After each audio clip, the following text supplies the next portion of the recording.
Olá, queridos espectadores. Hoje nos reencontramos na história de Teonu e Trung, uma jornada de amor, espera e escolhas que fazem o coração tremer. A pergunta que todos nós carregamos no peito é: será que Trung vai conseguir voltar a tempo para celebrar o Dia Internacional da Mulher Vietnamita ao lado de Teonu? Será que esse momento marcará o fim dos dias de tempestade? Ou apenas será um sonho passageiro como uma brisa leve? Acompanhem conosco para não perderem nenhum detalhe dessa história cheia de emoção e ternura entre Teonu e Trung. Se o seu coração também está esperando por algo bonito, quem sabe bem aqui possamos ver um final feliz. Ou talvez um novo começo ainda mais radiante. Não desviem o olhar, porque o milagre pode acontecer. Logo após esta respiração. Desde o dia em que Trung desapareceu, a vida de Teonu pareceu cair em uma escuridão sem fim. Todas as manhãs, ao acordar, ela olhava para a varanda, o lugar onde Trung costumava esperar, com um sorriso suave e um olhar cheio de ternura. Agora, restava apenas o som do vento passando pela janela, trazendo lembranças que faziam seu coração apertar. Nas longas noites, Teonu ainda sonhava com Trung. Ele aparecia em seus sonhos com o mesmo semblante familiar, a voz grave e calma, e aquelas mãos que um dia seguraram as dela com tanta força. Ela acordava no meio da noite, com as lágrimas molhando o travesseiro. Temia que um dia, até mesmo a imagem dele, em seus sonhos, fosse desaparecendo aos poucos. Teonu começou a escrever um diário. Cada página era uma mensagem para o homem que amava. Trung, onde você está? Eu ainda espero. Ainda acredito. Um dia você vai voltar. O tempo passava em silêncio. As chuvas vinham e iam. Nem mesmo o sol conseguia aquecer novamente o coração dela. Até que numa tarde de outubro, quando o sol acabara de se pôr e o vento trazia de longe o perfume das flores, Teonu sentiu uma estranha pontada no peito. Era como se algo estivesse prestes a acontecer. Naquela noite, ela foi dormir mais cedo que o habitual. Em seu sonho, uma voz familiar chamou suavemente: Teonu, você ainda está acordada. Ela despertou assustada. Aquela voz era tão real. O coração começou a bater descompassado. Sentou-se prestando atenção. E então, mais uma vez, a voz ecoou, clara e doce, a ponto de fazer o peito doer. Teonu, voltei. Ela se levantou num salto e correu para fora descalça, sobre o chão frio. A porta se abriu e ela ficou imóvel. Trung estava ali, sob a luz amarelada e suave.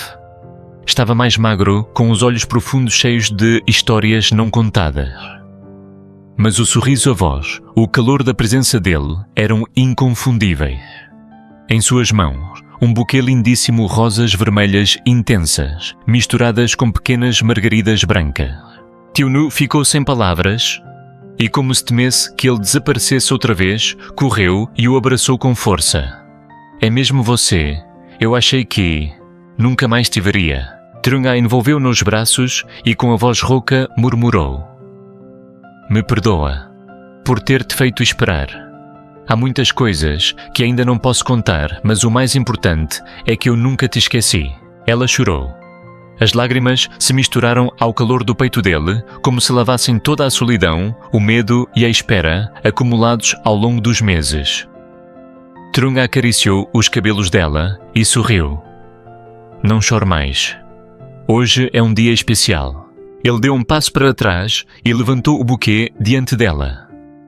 Feliz Dia das Mulheres Vietnamitas. Essas flores são para você, a mulher mais forte, mais doce e a que eu mais amo neste mundo. Teonu soluçou e recebeu o buquê com as mãos trêmulas.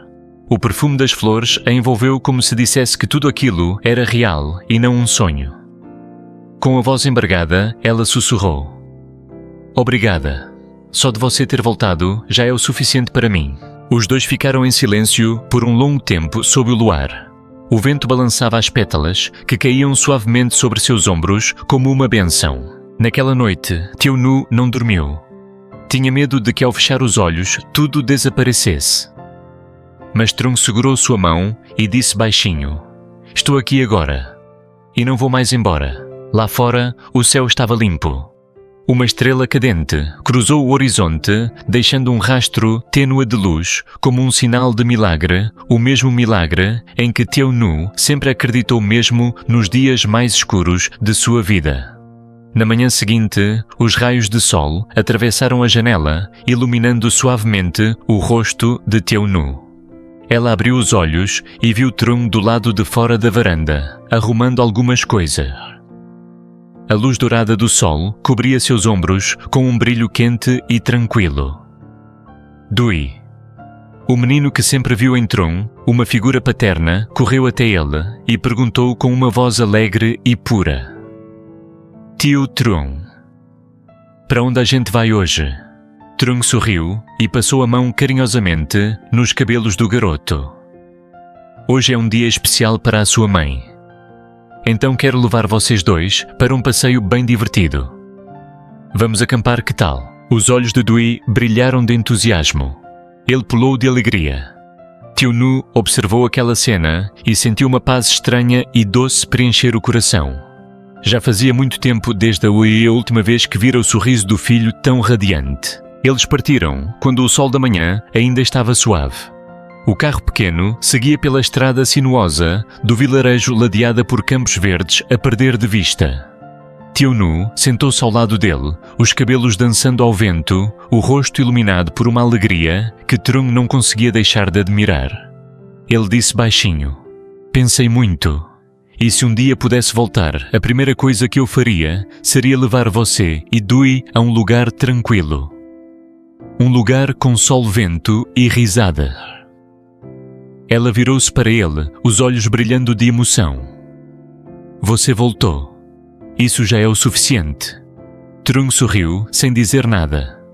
Apenas segurou a mão dela de leve, mas o suficiente para que Teonu sentisse o calor se espalhar por todo o corpo. Chegaram a um campo gramado, à beira de um lago, onde a água era lisa como o espelho refletindo o céu azul. Pássaros cantavam alegremente nas árvores próximas.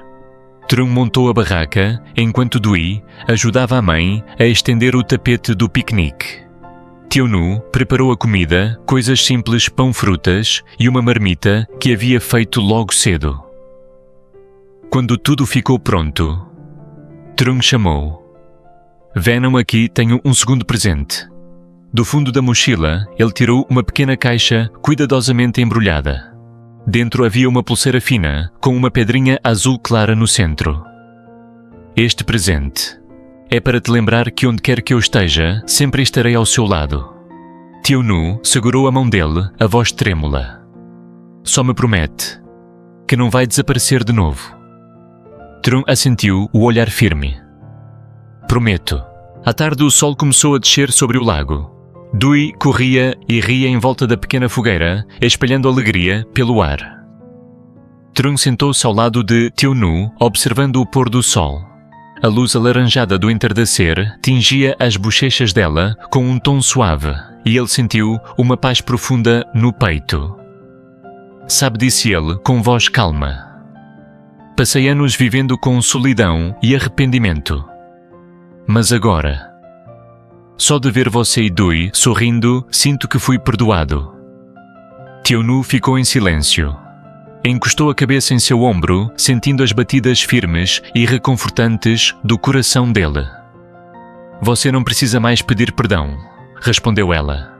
O que importa é que a vida nos fez encontrar um ao outro de novo.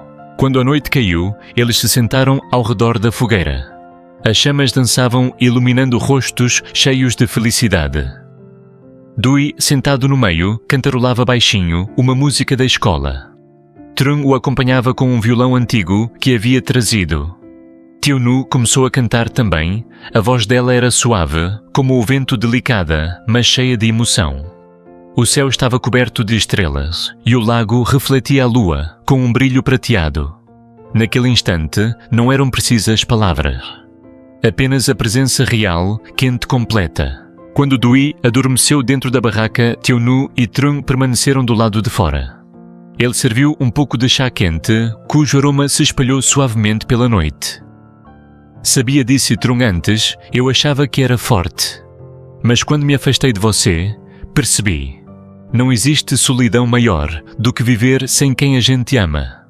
Ela sorriu e o encarou por um longo momento. Então não vá mais. Fique. Comigo. E com Dewey. Tron colocou a mão em seu rosto e murmurou como uma prece. Eu vou ficar. Para sempre. Os dois permaneceram olhando para o céu. Uma brisa leve soprou, trazendo o cheiro da grama e o eco distante da risada de uma criança em sonho. A noite passou devagar, mas para eles foi uma noite de felicidade, de reencontro e das pequenas coisas simples que o coração sempre deseja. De repente, Teonu acordou assustada. O quarto estava silencioso e só se ouvia o som suave do vento passando pela fresta da janela. Ela se sentou, com o coração ainda acelerado, como se aquelas imagens continuassem flutuando ao redor a viagem de acampamento, o sorriso de Tron, a promessa, sob o céu estrelado. Mas tudo parecia se dissipar, como fumaça fina, desaparecendo lentamente no vazio da realidade. Era apenas um sonho. Teonu levou a mão ao rosto e enxugou a lágrima que escorria pela bochecha. Um leve sorriso surgiu em seus lábios frágil, mas sereno. Mesmo que tenha sido só um sonho, ainda assim me sinto em paz. Porque nele você voltou. Do lado de fora, a luz da manhã começou a atravessar a janela, banhando seu rosto com um brilho dourado suave. Um novo dia começava e no coração de Teonu ainda tremeluzia uma pequena esperança. De que em algum lugar deste mundo, aquele milagre ainda estivesse encontrando o caminho de volta.